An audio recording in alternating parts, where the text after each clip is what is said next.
इस वीडियो में मैं आपसे बात करने जा रहा हूं, जैसा कि मैंने आपको 2 बार पहले भी बताया कि ओटीआर पर नया अपडेट आ चुका है, लेकिन आपको उसमें बहुत दिक्कत आ रही थी। शैक्षणिक योग्यता किस तरह से अपलोड करनी है, लेफ्ट थंब किस तरह से अपलोड करना है, जाति मूल्यांकन प्रमाण पत्र किस तरह से अपलोड करना है, और बर्थ सर्टिफिकेट को लेकर बहुत साथियों का ये कहना था कि हमारा अभी बना हुआ नहीं है तो हम कैसे अपलोड करें, क्या करें। तो ये संपूर्ण जानकारी इस वीडियो में बात करने जा रहा हूँ। वीडियो पसंद आए तो वीडियो को लाइक कीजिए, चैनल जरूर सब्सक्राइब कीजिए, क्योंकि बर्थ सर्टिफिकेट को लेकर अभी तक ऐसी कोई कंफर्म न्यूज भी नहीं आई है, नोटिफिकेशन के तौर पर भी नहीं आया कि जिसके पास नहीं है वो क्या करेंगे। तो इस पर जब भी अपडेट आएगी तो मैं आपको बता दूंगा इस यूट्यूब चैनल के माध्यम से कि जिनके पास बर्थ सर्टिफिकेट नहीं है तो उनको क्या नया बनवाना होगा या फिर वहाँ पर कुछ और भी अपलोड कर सकते हैं, जैसे कि 10th मार्कशीट। इसके अलावा अभी तक कोई ऑफिशियली आई नहीं है। ऐसे इसको लेकर जैसे ही अपडेट आएगी आपको इस यूट्यूब चैनल के माध्यम से बता दिया जाएगा। इसलिए अगर अभी तक आपने चैनल सब्सक्राइब नहीं किया तो चैनल जरूर सब्सक्राइब कर लीजिए और इस वीडियो को अंत तक जरूर देखिए, क्योंकि मैं आपको बताने जा रहा हूँ शुरू से लेकर अंत तक का कंप्लीट प्रोसेस है कि आपको ओटीआर पर किस तरह से आपको सभी दस्तावेज अपलोड करने हैं और उस दस्तावेज की साइज है वो कितनी होनी चाहिए। और दस्तावेज अपलोड करने के 2 तरीके हैं। अब आप कौन सा तरीका अपनाते हैं वो आप पे डिपेंड करता है, लेकिन दोनों तरीके कौन कौन से वो भी मैं आपको बता दूंगा। और आगामी आरएसएसबी बोर्ड के फॉर्म, जैसे कि आपको मालूम है जनवरी में आपके महिला प्रवेशक के शुरू हो जाएंगे, लैब असिस्टेंट के शुरू हो जाएंगे। इसके अलावा भी कोई भी फॉर्म स्टार्ट होंगे तो उससे पहले ये प्रोसेस आपको करना कंपलसरी है और फॉर्म स्टार्ट होने पे भी आपको इस यूट्यूब चैनल के माध्यम से बता दिया जाएगा कि आपको आगे क्या क्या प्रोसेस करना है। तो चलिए वीडियो स्टार्ट करते हैं। वीडियो स्टार्ट करने से पहले एक बार वीडियो को लाइक कर लीजिए, चैनल भी जरूर सब्सक्राइब कर लीजिए। और इसके अलावा अगर अभी तक आपने हमारा टेलीग्राम चैनल ज्वाइन नहीं किया है तो लिंक नीचे डिस्क्रिप्शन में दे रखा, आप जाके ज्वाइन कर सकते हैं। और अगर ये आपको पीडीएफ चाहिए तो कमेंट बॉक्स में बता दीजिए, ताकि आपको ये पीडीएफ भी हम टेलीग्राम पर प्रोवाइड करवा देंगे। तो आप देख सकते हैं जैसे कि मैंने थंबनेल में लिखा है एसएसओ आईडी ओटीआर का न्यू अपडेट 2025। और मैं आपको बता देता हूं ये एक बार अपडेट करना है, उसके बार बार आपको मौका नहीं दिया जाएगा, इसलिए ध्यानपूर्वक आपको अपडेट करना है। जो भी जानकारी लिख रहे हो वो सब चीज़ आपको ध्यानपूर्वक लिखनी है। इसमें आपको शैक्षणिक योग्यता में कैसे अपलोड करना वो भी मैं बताऊँगा। लेफ्ट थंब अपलोड करना है, जाति मूल्यांकन प्रमाण पत्र का सर्टिफिकेट नंबर भी लिखना है और वो अपलोड भी करना है, और बर्थ सर्टिफिकेट। ये सभी दस्तावेज अपलोड कैसे करने वो तो मैं आपको बता दूंगा। गलती हुई तो फिर मौका नहीं मिलेगा, तो इसलिए आपको वीडियो को अंत तक जरूर देखें बिना स्किप किए। ये दस्तावेज आप ई मित्र के पास जाने की भी आवश्यकता नहीं है, आप अपने मोबाइल लैपटॉप से भी कर सकते हैं। अब करना क्या है, सबसे पहले आपको एसएसओ आईडी लॉगिन करनी होगी। अब बहुत स्टूडेंट ऐसे होते हैं जो बहुत दिनों बाद एसएसओ आईडी लॉगिन करते, तो हो सकता है वो एसएसओ आईडी भी भूल गए। अब सवाल दूसरा ये आता है कि ये किन किन को अपलोड करना, तो मैं आपको बता देता हूँ जो भी आगामी फॉर्म फिल करेगा आरएसएसबी का कोई भी, क्योंकि आरपीएससी की ओर से तो ऐसा कोई नोटिस नहीं है, लेकिन आरएसएसबी बोर्ड के चेयरमैन ने कहा था कि वो ऐसा प्रोसेस करने जा रहे हैं कि सभी दस्तावेज ओटीआर पर अपलोड करवा रहे हैं, जिससे कि जब आपका दस्तावेज सत्यापन होगा ना उस समय ये ओटीआर पर जो आपने दस्तावेज अपलोड किए गए वही आपके चेक कर ली जाएंगे। तो और आपको आगामी कोई भी फॉर्म फिल करोगे तो उसमें भी आपको बार बार दस्तावेज अपलोड करने की भी आवश्यकता नहीं होगी। तो इसलिए ये जो भी कैंडिडेट आगामी आरएसएसबी बोर्ड की भर्ती का कोई भी फॉर्म फिल करेगा तो उन सबको ये ओटीआर पर दस्तावेज अपलोड करने होंगे। तो इसके लिए सबसे पहले आपको एसएसओ आईडी लिखनी होगी। अब अगर किसी कारणवश आप अपने एसएसओ आईडी भूल गए हैं तो कोई बात नहीं, आप कोई भी एप्लीकेशन फॉर्म उठा के देख लीजिए, चाहे वो आरएसएसबी का हो या आरपीएससी का हो, उसके ऊपर आपकी अपनी एसएसओ आईडी लिखी होती है।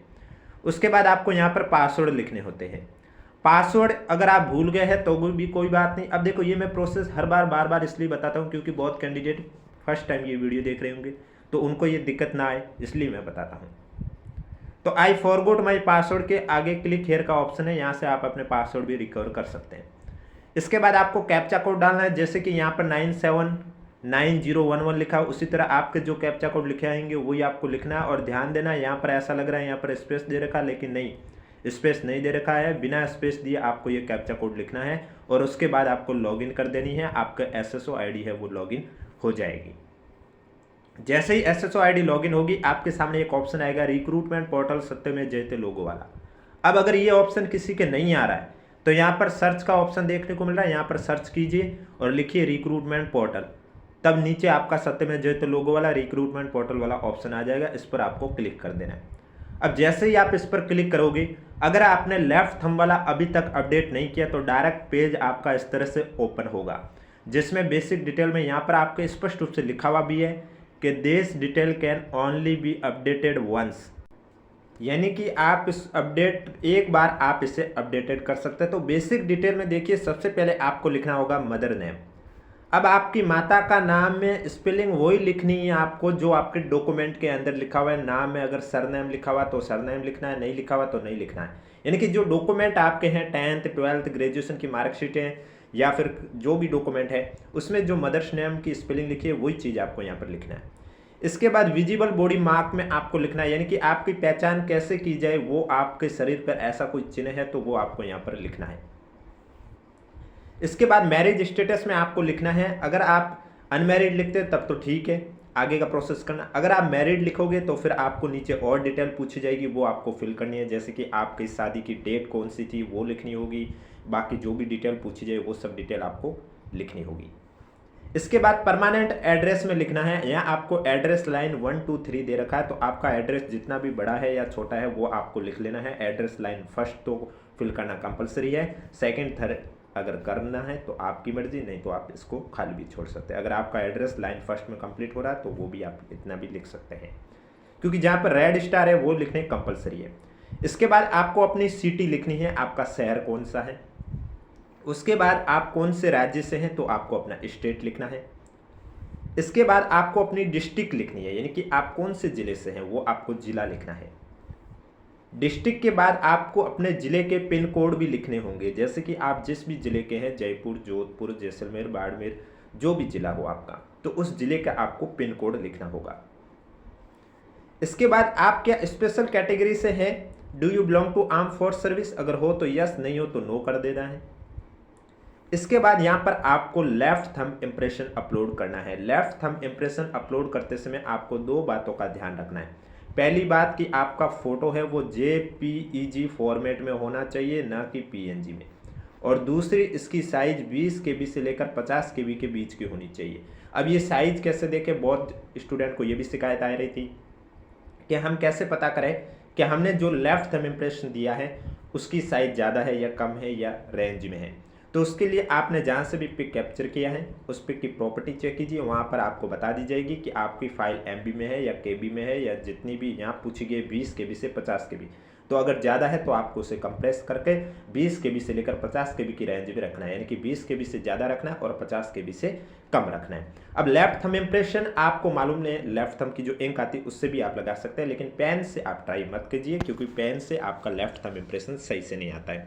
जो इंक आती है उससे आप ट्राई कर सकते हैं व्हाइट पेज पर और यहाँ पर अपलोड कर सकते हैं। और अपलोड की जो साइज़ है वो 20 KB से लेकर 50 KB के बीच में होनी चाहिए। जैसे ही आप लेफ्ट थंब अपलोड करते हैं उसके बाद आपको सबमिट कर देना है, और जैसे ही आप सबमिट कर देते हैं उसके बाद आपका वापस से आप जब OTR पर आओगे तो कुछ इस तरह से SSO ID पर वापस से आओगे, तो यहाँ 3 लाइन देखने को मिल रही है, इस पर आपको क्लिक कर देना है। जैसे ही आप इस पर क्लिक करोगे आपके पास अलग अलग ऑप्शन आएंगे, जैसे कि home, my recruitment, get admit card, one time registration. तो आपको वन टाइम रजिस्ट्रेशन पर क्लिक कर देना है। जैसे इस पर क्लिक करोगे तो आपके सामने OTR की डिटेल आ जाएगी, तो उस पेज को आपको स्क्रॉल करते रहना है, यानी कि जितनी भी आज तक आपने डिटेल फिल की है, चाहे वो हैंड रिटन वाला हो, आपका लाइव फोटो हो, आपका सिग्नेचर हो, आपका हिंदी में सिग्नेचर हो, इंग्लिश में सिग्नेचर हो, लेफ्ट थंब हो, आपकी बेसिक डिटेल हो, वो सब आ जाएगी। तो उस पेज को आपको क्या करना है, स्क्रॉल करते रहना। जैसे जैसे आप पेज को स्क्रॉल करोगे उसके बाद नीचे आपके पास एक ऑप्शन आएगा डॉक्यूमेंट डिटेल का, तो आपको इस पेज पर क्लिक कर देना है डॉक्यूमेंट डिटेल पर। डॉक्यूमेंट डिटेल पर जैसे ही आप क्लिक करोगे आपके सामने नया पेज इस तरह से ओपन होगा, जहां पर लिखा हुआ है डिजी लॉकर इंटीग्रेशन रिकमेंडेड। अब अगर आपके दस्तावेज सभी डिजी लॉकर पर अवेलेबल है तो आप डायरेक्ट डिजी लॉकर से भी एक्सेस कर सकते हैं, जिससे कि आपको फिर अपलोड करने की आवश्यकता नहीं होगी। डिजी लॉकर की ID आपने दे दी तो वहां से ऑटोमेटिक आपके डेटा है वो फेच हो जाएंगे। और अगर आपके डिजी लॉकर पे डेटा नहीं है, या आपने जिस यूनिवर्सिटी से कोर्स किया है उन्होंने डिजी लॉकर पर आपके डॉक्यूमेंट अवेलेबल नहीं करवाया, तो आप मैनुअली रूप से भी अपलोड कर सकते हैं। तो आप दोनों तरीके से अपलोड कर सकते हैं। अब आपकी मर्जी आप किस तरह से अपलोड करना चाहते हैं, क्योंकि आप देख सकते हैं यहाँ पर लिखा हुआ है कि आपकी आवेदन प्रक्रिया को और अधिक सरल, सुरक्षित, त्रुटि रहित बनाने हेतु इस पोर्टल पर डिजी लॉकर से आपके सभी दस्तावेजों को सीधे प्राप्त करने की सुविधा उपलब्ध कराई गई है। कृपया सुनिश्चित करें कि आपके सभी दस्तावेज डिजी लॉकर पर अपडेटेड होने चाहिए, ये आपको सुनिश्चित कर देना है। अब आगे ये भी लिखा हुआ है कि यदि किसी कारणवश कोई दस्तावेज डिजी लॉकर पर उपलब्ध नहीं है तो आप उसे अपने OTR के डॉक्यूमेंट डिटेल सेक्शन में जाकर मैनुअली अपलोड कर सकते हैं। यानी कि अगर आपके दस्तावेज डिजी लॉकर पर अवेलेबल है तो आप डिजी लॉकर से एक्सेस कर सकते हैं, आपके डायरेक्ट डॉक्यूमेंट अपलोड हो जाएंगे। अगर डिजी लॉकर पर आपका कोई दस्तावेज नहीं है तो उसे आप ओटीआर में डॉक्यूमेंट डिटेल सेक्शन में जाकर मैनुअली रूप से भी अपलोड कर सकते हैं। आगे आपको दो ऑप्शन होंगे, अब आप किस ऑप्शन को भरना चाहते हैं वो आप पे डिपेंड करता है। यदि कोई दस्तावेज जारीकर्ता विभाग द्वारा डिजी लॉकर पर जारी किया गया लेकिन स्टूडेंट उसे रिक्रूटमेंट पोर्टल पर फैच करने के बजाय मैनुअली अपलोड करते तो ऐसी स्थिति में भर्ती नियमों के अनुसार कार्रवाई की जा सकती है। यानी कि अगर कोई भी डॉक्यूमेंट विभाग द्वारा डिजी लॉकर पर आपका अपलोड किया हुआ फिर भी अगर आप मैनुअली रूप से वो डॉक्यूमेंट अपलोड करते हैं तो ऐसी स्थिति में भर्ती नियम के अनुसार कार्रवाई भी की जा सकती है। अब अगर आप इसे पुष्टि करते हैं, ऊपर दिए गए सभी निर्देश पढ़ लिए हैं, आप इसे सहमत हैं तो आपको बॉक्स पर क्लिक कर देना है और उसके बाद सबमिट कर देना है। उसके बाद आपके सामने वापस से एक नया पेज कुछ इस तरह से ओपन होगा। यहाँ पर लिखा हुआ है कि सटीक और प्रमाणिक जानकारी भरने के लिए आपको डिजी लॉकर के माध्यम से अपने आधिकारिक दस्तावेज प्राप्त करने की सलाह दी जाती है। डिजी लॉकर से प्राप्त जानकारी संबंधित दस्तावेज फील्ड में स्वतः भर दी जाएगी जिससे एकरूपता बनी रहेगी और मैनुअली प्रविष्टि कम होती है। यानी कि अगर आप डिजी लॉकर से एक्सेस दे रहे हैं तो आपके डॉक्यूमेंट के दस्तावेज फील्ड है वो अपने आप ऑटोमेटिक भर दिए जाएंगे। और अगर आप स्वयं अपलोड करना चाहते हैं तो आपके पास दो ऑप्शन होंगे, एक का कैंसिल का और एक है ग्रांट डिजी लॉकर एक्सेस का। कैंसिल पर क्लिक करोगे यानी कि पहले आप ग्रांट डिजी लॉकर एक्सेस पर क्लिक करोगे तो आपके सामने इस तरह से साइन इन करना होगा। अब आपका डिजी लॉकर अकाउंट किससे बना हुआ है, यूजर नेम से बना हुआ है, मोबाइल नंबर से बना हुआ है या अदर किसी से बना हुआ है, तो जिससे भी बना हुआ उससे आपको साइन इन करना और डिजी लॉकर पर आपको अपने दस्तावेज है वो बता देना और यहाँ से एक्सेस हो जाएंगे।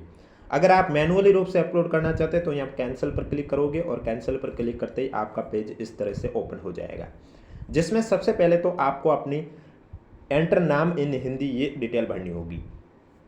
यानी कि कैंडिडेट नाम, फादर्स नेम और मदर्स नेम आपको हिंदी में लिखना होगा। इसमें यहाँ पर आपको जो भी आपके डॉक्यूमेंट में नाम है उसे हिंदी में आपको सही से लिखनी है। देखो मात्रा में कोई भी त्रुटि नहीं होनी चाहिए क्योंकि जब आपका दस्तावेज सत्यापन होगा तो यहीं से डेटा आपका फेच होगा। तो यहाँ पर जैसे ही मदर्स नेम, फादर्स नेम और कैंडिडेट नेम आप हिंदी में लिख लेते उसके बाद अपडेट पर क्लिक कर देना, क्योंकि यहाँ पर भी स्पष्ट रूप से लिखा हुआ है कि ये नाम दस्तावेज सत्यापन के लिए उपयोग किए जाएंगे। कृपया सुनिश्चित करें कि दर्ज किए गए हिंदी नामों की वर्तनी सही है। हिंदी नाम आपका, माता का नाम, पिता का नाम लिखने के बाद आपके सामने इस तरह से ये डॉक्यूमेंट डिटेल और डिजी लॉकर एक्सेस वाला ऑप्शन आएगा। अब आप अपने डॉक्यूमेंट डिजी लॉकर से अपलोड करना चाहते हैं तो इस पर क्लिक करना होगा और आप मैनुअली रूप से अपलोड करना चाहते हैं तो इस पर आपको क्लिक करना होगा। अब मैनुअली रूप से कैसे, आइडेंटिफाइड डॉक्यूमेंट में आपने पहले से वेरीफाई करवा दिया है आधार कार्ड से तो ठीक है, नहीं तो आपको वेरीफाई करना होगा। इसके बाद डॉक्यूमेंट वैलिडेशन का ऑप्शन आएगा। इसमें आपको एजुकेशन डॉक्यूमेंट किस तरह से फिल करना वो भी मैं आगे बताऊंगा, इसलिए वीडियो को बिना स्किप किए कंप्लीट देखें। और वीडियो पसंद आ रहा है तो एक बार वीडियो को लाइक कर लीजिए, चैनल भी जरूर सब्सक्राइब कर लीजिए। और सोशल में आपसे तीन चीज़ें पूछी जा रही, दो चीज़ें पूछी जा रही, एक आपका कास्ट सर्टिफिकेट यानी कि जाति प्रमाण पत्र और दूसरा आपका बोनाफाइड सर्टिफिकेट यानी कि मूल निवास प्रमाण पत्र। और रजिस्ट्रेशन में आपका बर्थ सर्टिफिकेट का यहाँ ऑप्शन आ रहा है। अब बर्थ सर्टिफिकेट जिनका नहीं है वो क्या करें, इसको लेकर आगे सूचना मिल जाएगी, जहाँ से सूचना हम निकालने के प्रयास कर रहे हैं। जैसे ही अपडेट मिलेगी हम आपको इस यूट्यूब चैनल के माध्यम से बता देंगे। अब देखो एजुकेशन डिटेल में आपको किस तरह से डॉक्यूमेंट अपलोड करने हैं और क्या क्या विवरण भरना है वो भी मैं आपको बता रहा हूँ। तो जैसे ही आप यहाँ पर नॉट अपलोड पर क्लिक करोगे तो नीचे आपके पास ऑप्शन आ जाएगा ऐड एजुकेशनल डॉक्यूमेंट। इस पर क्लिक करते ही आपके सामने इस तरह से ऑप्शन आएंगे, जैसे कि क्वालिफिकेशन ग्रुप का ऑप्शन आएगा, क्वालिफिकेशन लेवल का ऑप्शन आएगा, इसके बाद आएगा क्वालिफिकेशन डिटेल का ऑप्शन आ जाएगा, बोर्ड या यूनिवर्सिटी कौन सी है वो आपका ऑप्शन आ जाएगा, फिर आपका सब्जेक्ट ग्रुप कौन सा है वो ऑप्शन आ जाएगा, उसके बाद ऑप्शन आएगा सब्जेक्ट डिटेल का, वो आपको फिल करना होगा, उसके बाद टाइप ऑफ एग्जामिनेशन आपको सेलेक्ट करना होगा, उसके बाद आपका ओवरऑल रिजल्ट क्या रहा है वो आपको बताना होगा, उसके बाद आपके रोल नंबर आपको बताने होंगे, फिर आपको एनरोलमेंट नंबर बताने होंगे, रेड स्टार है यानी कि वो फिल करने कंपलसरी है, इसके बाद कब पासिंग किया वो ईयर लिखना होगा, इसके बाद आपके मैक्सिमम मार्क्स कितने थे वो आपको लिखने होंगे, फिर आपको मार्क्स कितने प्राप्त हुए वो डिटेल आपको लिखनी होगी, इसके बाद आपको ग्रेड मिले हैं या परसेंटेज मिले हैं, जो भी मिले हैं वो आपको यहाँ पर लिखना होगा, इसके बाद नंबर ऑफ अटैम्प्ट आपने कितनी बार प्रयास किया वो आपको लिखना होगा, और उसके बाद मार्कशीट अपलोड करनी होगी। अब मार्कशीट और सर्टिफिकेट दोनों अपलोड करने हैं। अब मार्कशीट आपको कैसे अपलोड करनी है, तो मार्कशीट अपलोड करने के लिए आपकी पीडीएफ साइज है वो 100 केबी से लेकर 400 केबी के बीच में होनी चाहिए। अगर 100 केबी से कम है या 400 केबी से ज़्यादा है तो वो आपकी मार्कशीट है वो अपलोड नहीं होगी। इसलिए मार्कशीट अपलोड करते समय ध्यान देना है कि आपकी जो साइज है वो 100 केबी से ज़्यादा होनी चाहिए और 400 केबी से कम होनी चाहिए और वो पीडीएफ फॉर्मेट में होनी चाहिए। सर्टिफिकेट में भी आपकी सेम है प्रोसेस के पीडीएफ फॉर्मेट में होना चाहिए, 100 केबी से लेकर 400 केबी के बीच में होनी चाहिए। अब आप यहाँ देख सकते हैं मार्कशीट के आगे रेड स्टार है, यानी कि मार्कशीट अपलोड करनी कंपलसरी है, लेकिन सर्टिफिकेट के आगे कोई रेड स्टार नहीं है तो इसको अपलोड करना कंपलसरी नहीं है, ऐसा ही कुछ है।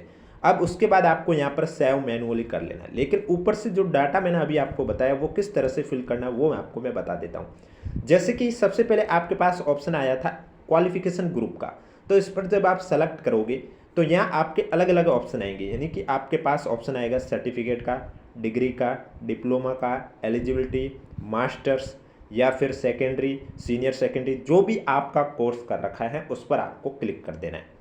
उसके बाद आप जैसे इस पर क्लिक करोगे उसके बाद आप देख सकते हैं, जैसे कि मैंने माना डिग्री पर क्लिक कर दिया तो आप डिग्री पर जो भी आपके पास है वो क्वालिफिकेशन ग्रुप पर क्लिक करना। उसके बाद क्वालिफिकेशन लेवल पर आपको क्लिक करना होगा। जब आप इस पर क्लिक करोगे तो आपके पास ऑप्शन डिग्री पर क्लिक करोगे तो यहाँ ग्रेजुएट लेवल का आ जाएगा और उस पर आपको क्लिक कर देना है। उसके बाद आपके क्या ऑप्शन आएगा नेक्स्ट, ग्रेजुएशन में फिर आपसे पूछा जाएगा क्वालिफिकेशन डिटेल, यानी कि ग्रेजुएशन में आपने कौन सा कोर्स कर रखा है, बीएससी का कर रखा है, एलएलबी कर रखी है, बीटेक कर रखी है, एमए करके जो भी कर रखा है कोर्स ग्रेजुएशन लेवल का वो आपको यहाँ पर सेलेक्ट करना होगा। जैसे ही आप वो सेलेक्ट करोगे उसके बाद आपसे पूछा जाएगा सब्जेक्ट ग्रुप, यानी कि अब आपने बोर्ड यूनिवर्सिटी लिख ली, उसके बाद आपसे एक सब्जेक्ट ग्रुप भी पूछा जाएगा, यानी कि आपने जो ग्रेजुएशन की है वो किस तरह से की है, प्राइवेट की है, डिस्टेंस में की है, रेगुलर की है, वो जो भी की है उसके अकॉर्डिंग आपको सेलेक्ट करना होगा। उसके बाद आपसे जो जो डिटेल पूछी जा रही है वो फिल करनी है। जैसे कि मैं आपको वापस से ऊपर बता देता हूँ अगर आपको पहले समझ में नहीं आई, क्योंकि पहले मैंने आपको ये नहीं बताया था इस पर क्लिक करने पर क्या ऑप्शन आएंगे, वो अभी मैंने आपको बता दिए हैं। अब देखो, क्वालिफिकेशन ग्रुप बता दिया, क्वालिफिकेशन लेवल बता दिया, क्वालिफिकेशन डिटेल बता दिया, बोर्ड यूनिवर्सिटी बता दिया, सब्जेक्ट ग्रुप आप सेलेक्ट करोगे, फिर आपसे सब्जेक्ट डिटेल पूछी जाएगी, यानी कि जैसे कि आपने सब्जेक्ट ग्रुप जो सेलेक्ट किया उसके अंदर आपकी कौन सी सब्जेक्ट है वो आपको सेलेक्ट करनी होगी।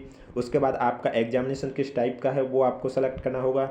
उसके बाद ओवरऑल रिजल्ट, यानी कि आप अपियरिंग हैं, पास हैं, परसेंटेज है, जो भी हैं वो आपको यहाँ पर क्लिक करना होगा। इसके बाद आपने अगर ग्रेजुएशन कर रखी है तो उसके आपको रोल नंबर लिखने होंगे और एनरोलमेंट नंबर भी लिखने होंगे, ये दोनों चीज़ आपको लिखनी होगी। इसके बाद आपने अगर ग्रेजुएशन करके तो वो कब पास किए वो लिखनी होगी। अगर आप 12th स्टूडेंट हो तो 12th वाली डिटेल लिखोगे तो वहाँ पर 12th कब पास किए वो लिखनी होगी। इसके बाद मैक्सिमम मार्क्स, यानी कि ग्रेजुएशन में आपके टोटल कितने मार्क्स का था, यानी कि ग्रेजुएशन में मैक्सिमम मार्क्स में आपको, जैसे कि आपकी अगर ग्रेजुएशन में 4 सेमेस्टर थे या 8 सेमेस्टर थे या 6 सेमेस्टर थे तो उन सभी सेमेस्टर को कंबाइन करके आपको यहाँ मैक्सिमम मार्क्स लिखने होंगे। उसके बाद आपको कितने मार्क्स मिले हैं वो आपको यहाँ डिटेल लिखनी होगी। उसके बाद यहाँ पर आपको ग्रेड मिला है या परसेंटेज मिला है वो डिटेल लिखनी होगी, कितनी बार अटैम्प्ट किया है वो डिटेल लिखनी होगी। और उसके बाद आपको मार्कशीट और सर्टिफिकेट के आगे रेड स्टार नहीं है, इसका मतलब सर्टिफिकेट अपलोड करना कोई कंपलसरी नहीं है, लेकिन मार्कशीट अपलोड करनी कंपलसरी है, इसके आगे रेड स्टार है तो वो आपको पीडीएफ फॉर्मेट में अपलोड कर देनी है। इसके बाद सेव मैनुअली कर देना, आपका मैनुअली रूप से ये सब डाटा है वो क्या हो जाएगा, अपलोड हो जाएगा। इसके अलावा आप देख सकते हैं जिस तरह से बर्थ सर्टिफिकेट के आगे भी और कास्ट सर्टिफिकेट के आगे भी आपको यहाँ पर दस्तावेज का नोट अपलोड का है, तो जब का आप कास्ट सर्टिफिकेट पर क्लिक करोगे यहाँ पर तो आपको रजिस्ट्रेशन नंबर लिखने होंगे और बोनाफाइड सर्टिफिकेट पर क्लिक करोगे तो आपको रजिस्ट्रेशन नंबर लिखने। तो इस तरह से आपको OTR सेक्शन में जाकर आपको सभी दस्तावेज अपलोड करने हैं। वीडियो पसंद आए तो वीडियो को लाइक कीजिए, चैनल जरूर सब्सक्राइब कीजिए। इसके अलावा अगर अभी तक आपने हमारा टेलीग्राम चैनल ज्वाइन नहीं किया है तो लिंक नीचे डिस्क्रिप्शन में दे रखा है, आप कोई भी डाउट है तो नीचे कमेंट बॉक्स पूछिए और चैनल जरूर सब्सक्राइब कीजिए, क्योंकि फॉर्म शुरू होंगे जब आपके जनवरी में RSSB बोर्ड की कोई भी भर्ती का, चाहे वो लैब असिस्टेंट का हो या महिला प्रवेशक का हो, तो उससे पहले भी मैं आपको बता दूंगा कि किस तरह से आपकी प्रॉब्लम आ रही है। और अगर आप मोबाइल से ट्राई कर रहे हैं, आपकी ये दिक्कतें आ रही है तो आप लैपटॉप से ट्राई कर लीजिए, सही हो जाएगी। फिर भी अगर आपके लैपटॉप से भी दिक्कत आ रही तो आप नाइट में ट्राई कर लीजिए, क्योंकि हो सकता है सभी स्टूडेंट एक साथ ओपन करके बैठे तो यहाँ पर दिक्कत आनी है, क्योंकि आपने देखा होगा जब भी एसएसओआईडी पर ओटीआर से रिलेटेड कुछ भी नया होता तो दिक्कत का सामना तो शुरू शुरू में होता ही है। जैसे कि आपने लाइव फोटो कैप्चर का देखा, हैंड रिटन नमूना देखा था, उसमें भी स्टार्टिंग में दिक्कत आई थी, फिर बोर्ड ने सही किया। वो इसी तरह आपके अगर अभी दिक्कत आ रही है तो कोई बात नहीं, वो भी सही हो जाएगा। वीडियो पसंद आ रहा है तो वीडियो को लाइक ज़रूर करें, चैनल भी ज़रूर सब्सक्राइब करें और वीडियो को अधिक से अधिक शेयर करें।